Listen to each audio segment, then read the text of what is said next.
Long-term reliability, that's a phrase most people don't connect with German car brands. That's why Lexus started to eat their lunch about 34 years ago and continue to do so. But over the past couple years, we've seen the rise of a brand still not a lot of people have heard about.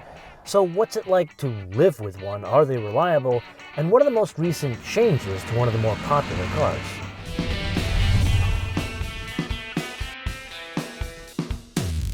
Before you and I answer the question of what it's like to live with a Genesis G80, it's best to understand where we came from and where we're going. First, a bit of history. For those of you that don't know what Genesis is, no, it has nothing to do with the Star Trek franchise. Rather, it started as the Hyundai Genesis. Way back in the day, it was the BMW 5 Series from Korea that was sold at Hyundai dealerships. Then they changed it, and at that point, they decided, let's go with our own brand.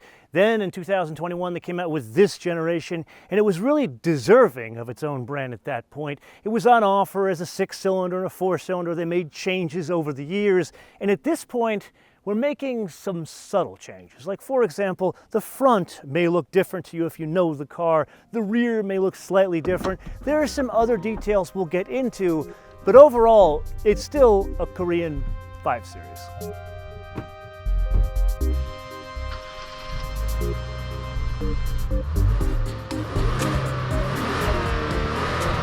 A bit of a refresher on one of the most important stats, the mass. 4,619 pounds, or depending on expressed in weights and measures, just a hair under 2,100 kilograms.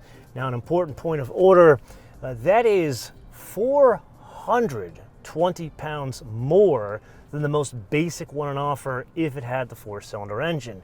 With that Sport Plus mode, a little bit of a delay there, but then it spools up probably about 4,000 RPM, and then we get to one of the problems of the Genesis. There's a lot of forward thrust with this engine, but in terms of driving dynamics, these BMW, they are not, which is not necessarily a bad thing.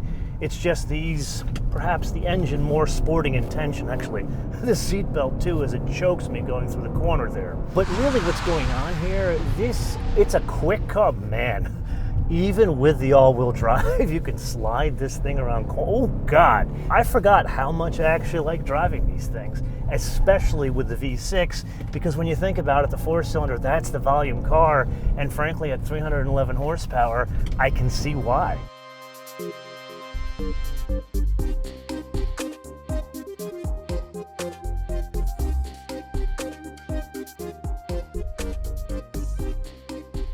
And so we arrive at the most important point of this discussion: are these things reliable? And the answer here is a bit of a mixed bag. In doing some independent forensic accounting with owners, some moles I have at dealerships, as well as on the forums, for the most part, these things are reliable. Not quite to the level of OG Lexus, but reliable. Now, aside of 1% horror stories that you generally get with all cars, there's a couple of things that stand out. Number one, the screen. Not the one we're looking at today, but the screen from the original version of this car. There's been issues in check engine lights, the screen's failing, and the computer behind the screen failing. The next issue is something that's come up over the years of reviewing these things and getting to know some people that own these types of cars.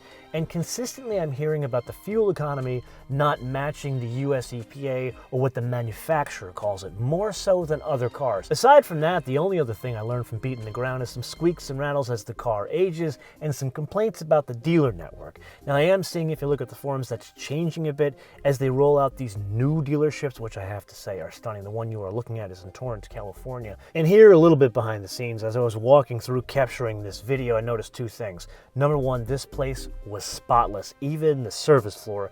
And number two, people came out of the woodworks to see if I needed any help, even the service director. Okay, so we've already established this is the latest mousetrap in the G80 world. But what's changed over the years? If you remember, there was a sport model that was added a couple of years ago that added the rear wheel steer, which did a lot to shorten the wheelbase. Because remember this, the wheelbase is a little bit longer here than some of its competitors. Now, there is also the electronic limited slip differential that's been added over the years as standard to the 6-cylinder model. So that, whoa! What a pisser of a car in the Sport Plus. That gets us to the next point. in the Sport Plus mode, which only comes in the V6 like Prestige all-wheel drive model, that obviously raises the limits of when the nannies kick in, so you can have a little bit more fun in your rear-wheel drive biased, sort of sporty Korean mobster car. And so we've come to that point in our discussion where we must talk about money. No, not just options game money, rather money going in as well as money coming out. Back in the day when this generation of G80 first hit the market, it had a base price of around $50,000, but that was for a 4-cylinder with nothing in it. That is a 6-cylinder with everything in it. These are on offer as all-wheel drive or rear-wheel drive in a 4-cylinder or all-wheel drive in a 6-cylinder. Back in the day, it was about mid-60s for a 6-cylinder. The one that was complete full fat, that was about $72,000. If you remember, we were pretty surprised about that. Well, today, get ready to be surprised because inflation, $77,000 for the base price of that car, and then that stunning Capri blue, still the best color on this design, $650. And then for the life of me, I do not understand why they have the balls to charge you for the NFC card. $30, then the $1,250 for the destination from Ulsan, Korea, which brings us to $78,930. Put it another way, $80,000 for a mid-size Genesis. Life has changed. Now, what's the base price of the 4-cylinder today? That's also gone up by more than 10%, around $57,000. What's the base price of the 6-cylinder? $69,000. But really the question is, how much is it worth 3 years later on? And to answer that, let's look at a comparison with its direct competitors, not the most basic E-Class, not the most basic 5 Series, rather an E450 all-wheel drive and a 540 all-wheel drive. Both were available back in 2021. Those had a base price of $61,000 for the BMW and $62,000 for the Mercedes. And believe it or not, the Genesis had a base price of only $2,000 less. But in 2024, this is worth somewhere between $31,000 and $34,000. Now again, for the avoidance of doubt, that comparison is for 6-cylinder only. The BMW, that's the next in the highest return. That goes from $34,000 to $38,000 in return. The Mercedes, shocking, $38,000 to $41,000. So put another way, these lost something like 47% of their value over 3 years. With a Mercedes, it was something like 38% of its value. But one could argue these had more stuff for the same price. To get a Mercedes that had all this, you had to have more options. Okay, instead of a $62,000 Mercedes, maybe you had an $80,000 Mercedes when this one was $72,000, which is the delta today of $8,000. So one could say it's a push, but not really, because on the open market, if you look at the listings, these don't sell as close to Kelley Blue Book numbers as the Mercedes and the BMWs do. Okay, so let's you and I back this down to comfort mode and focus on the elephant in the room, and that is the interior. That's where the biggest change comes in for 2025. And here you get this screen. We first saw this in the GV80, and if we're honest, we really saw this in the Kia world, then the Hyundai world, then they brought it to the Genesis world. And the idea here is make it look like one screen, but in reality, it's 2 screens, and I'll prove it to you. Right now, I've got this whole map, which I have to say, nice touch. However, if I go into the menu, you can see it's 2 separate screens. But even there, you're thinking, oh my God, you're lying to me. That's definitely one screen. I'll prove it to you further. Let's go into Apple CarPlay mode, and there you can see the division of the screen. That, in conjunction with the HVAC control, has been changed. So you look at this, there's virtually no hard buttons. What they've done is given in to the Tesla haptic feedback militia, where if I want to change the air vent, the flow of the air, I got to go into here. And notice what happens when I do this. My eye is no longer there, it is here, and that's where we have trouble.